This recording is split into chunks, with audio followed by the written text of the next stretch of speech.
Welcome to the session 4 of OAuth with Access Manager. In the previous session, session number 3, we have explored the authorization code grant with Access Manager.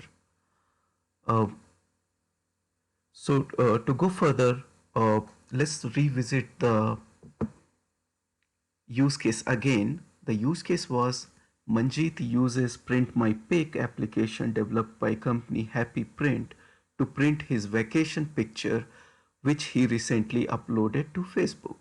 And we found that in this case resource is picture, resource owner is Manjeet, resource server is Facebook, resource client is the Print My Pic, and the authorization server is Facebook. Then we basically use the Let's OAuth client to get the access token from the access manager. And as we use the authorization code grant, it was a two-step process. The first, the process was the taking the code from the access manager, which includes login to the identity server and as well as providing the consent. The second step was to exchange the token using code. Once we have done that, the client application got the access token, and that access token can be used to access the resources from resource server. So now this use case, we can map this use case with the use case which we did with the access manager. User OAuth test user OAuth user uses Let's OAuth client or Let's OAuth to get access token from access manager. Let's OAuth can access OAuth user email, address and profile. So if you make the same kind of analogy here, in this case resource is going to be the email and the profile. Profile is basically a scope which contains multiple different attributes. So you can consider it as resource. Resource owner is again OAuth user.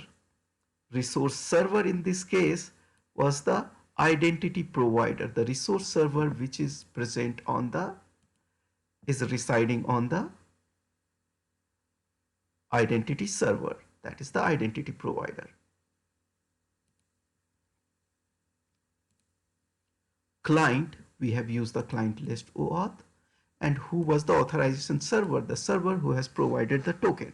In this case, it is the identity server of Access Manager. Now we have the access token. So what we can do, we can explore the different endpoint which can be accessed using the access token. So for that, go to the Let's OAuth tool, please, and we have the token, and what we are going to do, we will use this link, which is the token/UserInfo point. Use once token is received, the similar with the TokenIntrospection point. So you have to use this link also once you got the token. So just to check what are these endpoint, if we go to the metadata, you can see there is UserInfo endpoint. The UserInfo endpoint basically will give you the information about the user. So in this use case, we have used the user OAuth user. We will get the information about the user OAuth user. Token endpoint, this is going to give the information about the token. So we got the access token. What are the different properties of that token we can see in the token endpoint. There is another endpoint is called the introspection endpoint. This basically also provide the similar kind of information as the token endpoint. Token endpoint is now obsolete. It's suggested to not to use token endpoint, but we are still keeping it as the backward compatibility. So token endpoint is still there. The similar functionality is with the introspection endpoint with some added features with that. So what we are going to do, we'll close this one and we will access this link token/UserInfo endpoint. So when you click this, you will get a form something like this. Okay, what this form does, you have to give the access token, and then you can click on the link request token info or request user info. If you click on the request token info, you will get the token information. Once you click on the user info, you will get the user information. What is inside this? So this basically accesses the HTML file tokeninfo.html. You can have a look there, or we can do a view source, and you can see what basically it does. It takes the access token here, and based on which button you are clicking, it calls these functions, right? This does nothing but it makes a AJAX request to the IDP server and get the information. To make this request, what it does, it basically takes the access token and creates a header. So the header would be something like bearer and then access token value, and the name of the header would be the authorization. So this, it will send to the tokeninfo endpoint in case of tokeninfo, and the UserInfo endpoint in case of UserInfo. So it's pretty simple. Take the token, create a header, header value will be bearer and then token value, and put that value in the header called authorization, and then make a request to the tokeninfo endpoint. The information how to do that, is there anything else available with this particular endpoint? You can again go to this documentation, the developer guide, um, and you can explore the token endpoint, not token endpoint, the tokeninfo endpoint, and the tokenintrospect endpoint, and the UserInfo endpoint. So this have the same information. For example, take tokeninfo endpoint, it talks about the what you have to do and what the values will be returned. Just to correct one mistake I just did, I said about this token endpoint. The token endpoint is not that endpoint. This token endpoint is basically used to get the token. So in the previous use case, when the Let's OAuth has sent the code and got the token, it has used this particular endpoint. Now we are going to use the user info endpoint and the introspect endpoint. The token info endpoint is not present in this OpenID, in this configuration, because that is obsolete. By mistake I said about the token endpoint, but the token endpoint is to the endpoint to get the token, not the token info. Token info endpoint is similar to this endpoint, only if you replace user info by token info. Okay. So what we are going to do, we are going here and we will click on this link, token/userinfo, and we will put the token here. So we have already copied the token. This token is actually a JWT format token. We will have another session on the different kind of tokens and the type of tokens. But this kind of big size of token is basically JWT. It's a 3-dotted token with the different meaning of the every dot. So go and copy this here. Now once this is copied, click on the request token info. Once you click this, you can see basically the token information came here. The token information says what scope it has profile and email, who is the issuer. So if you see OpenID metadata endpoint, you see the issuer is this link. So when you access the token info, you are getting this information. Audience is this value. If you just think, this is basically the client application, client ID, right? and then user ID. Who was the user? OAuth user. This is our user, OAuth user. Expires in when this token is going to be expired. Token ID. So every token has ID associated with this. So you can get this information in the token ID. Now we will click on the user info and see what it returns in case of user info.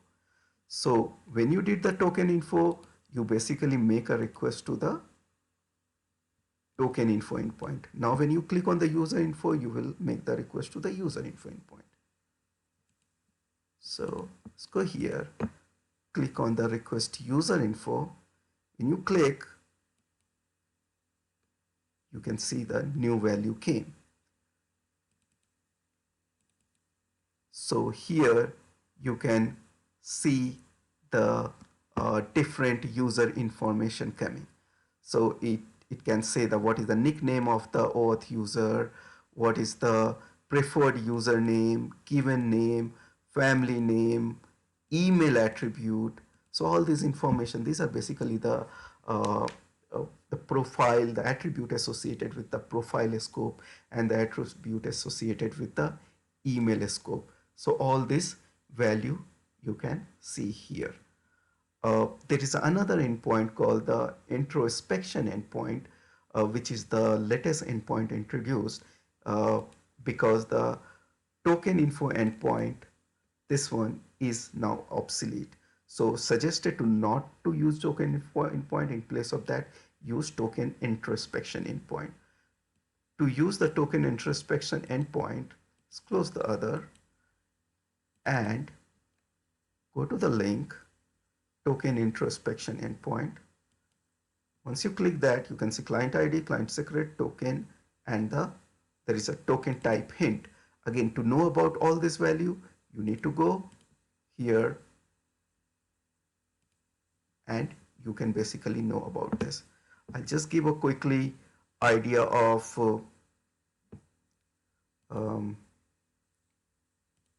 how to use this. So to use this, you need to basically use the client ID, client secret, and you will use the token. So let's go and fill the client ID. So if you see, when you use the tokeninfo endpoint, you basically did not pass the client secret. You just passed the access token. But token introspection endpoint put another level of security where you are, it is also asking you to provide the client secret. So client ID and the client secret, which is something which is only with the client application. No one else knows about the client secret other than client application. And then we're going to put this token. Let's copy this token and put here.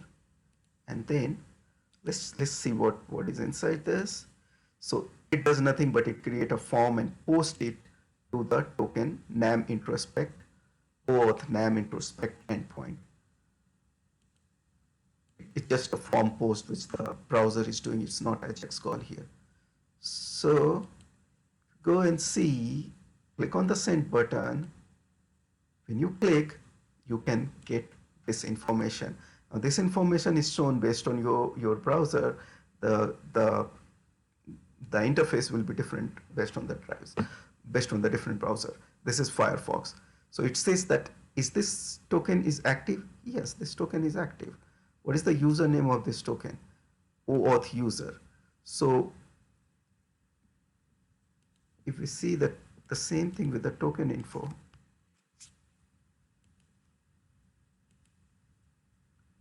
the token info also has the similar kind of information. Okay, when it expired, and there are the different values here, which I would suggest these are all the values which if you Google it, you can get the information about this. It talks about the scope. It talks about the token type. what kind of token it was. If you remember, the token type was the bearer when we were doing the user info.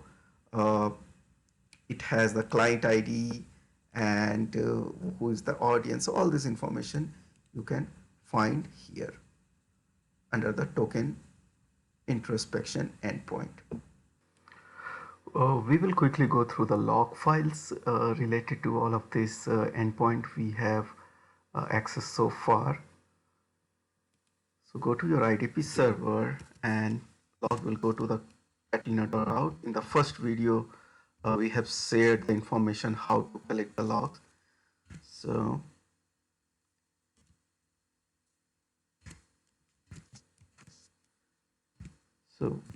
all the requests related to OAuth will starts with something like this.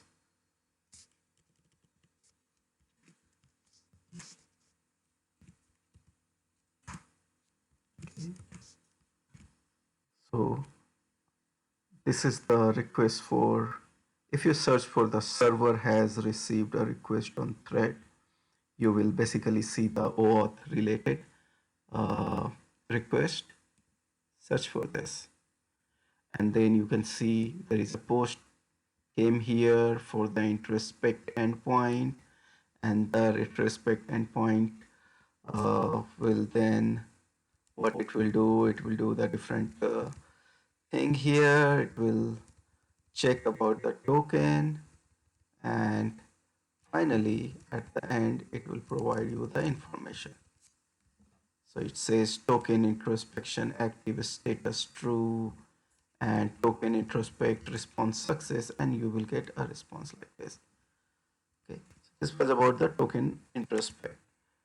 A similar kind, if you make a request to the token info, so token info, we are making a request here, and you can see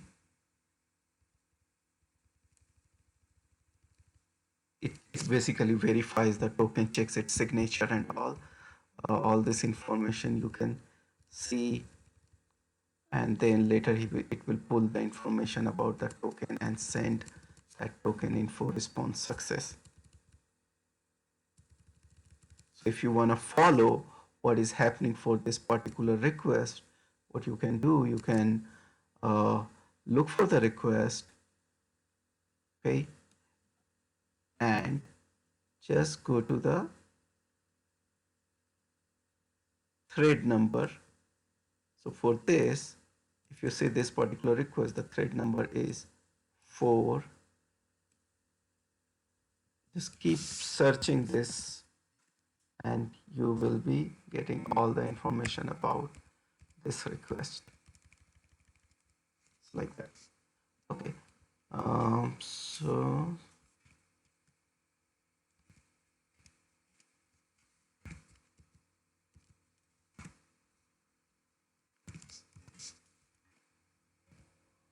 tokeninfo, tokeninfo, introspect, tokeninfo. We made a request on the user info.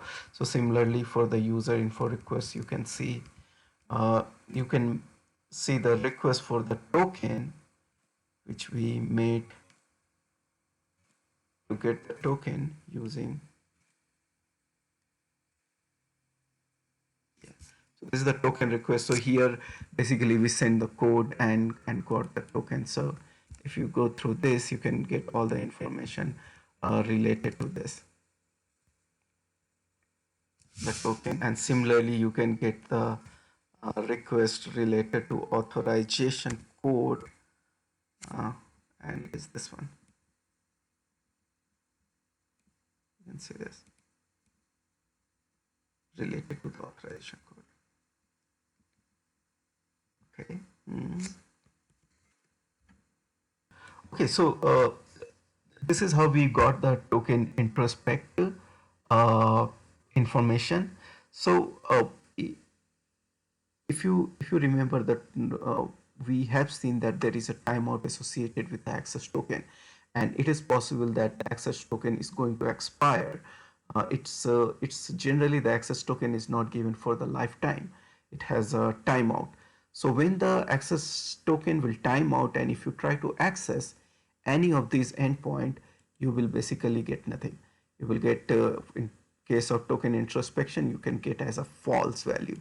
Um, if you're gonna use the token or user info endpoint with an expired token, so I just waited for this token to expire, and if I access this information, you're getting nothing. Similarly, with the user info, you're not getting anything. Uh, Basically, it must be returning some value, but I'm not putting those value here. So if you're not getting anything, it means it has expired. But the good way is to check the token introspection, because here you are seeing that active equal to active is false. Um, So once the access token is expired and you want to get the access to the resources again, you need to basically go and do the all the steps all together again, which includes the uh, log into the IDP, accessing the resource, log into the IDP, and then giving uh, you would not be asked for the consent because your consent is already present with the user, but you need to at least log in there. And uh, if you want to avoid such kind of login, what you can do, you can use the a feature called the refresh token. So what happens that if you enable the refresh token, access manager will provide two tokens. One token would be the access token and another will be the refresh token. Access token will have a short life, but the refresh token will have a longer lifetime. So what you can do, once your access token is expired or it is going to expire, you can basically use your refresh token to get another pair of access token and the refresh token. So again, you can get a new pair of refresh token and access token using the refresh token. And that we are going to see in the next uh, session. But before I jump to the next session, I'll quickly show you that some of the options the authorization code is providing. Um, for example, we discussed that um, there are multiple options here. Um, I think I should take that in a separate session because it should go in details. Sorry about that. So this is the end of this session. The next session is going to be on the refresh token, how to get the refresh token so that we can avoid the multiple login by the user to get a new access token. Thank you.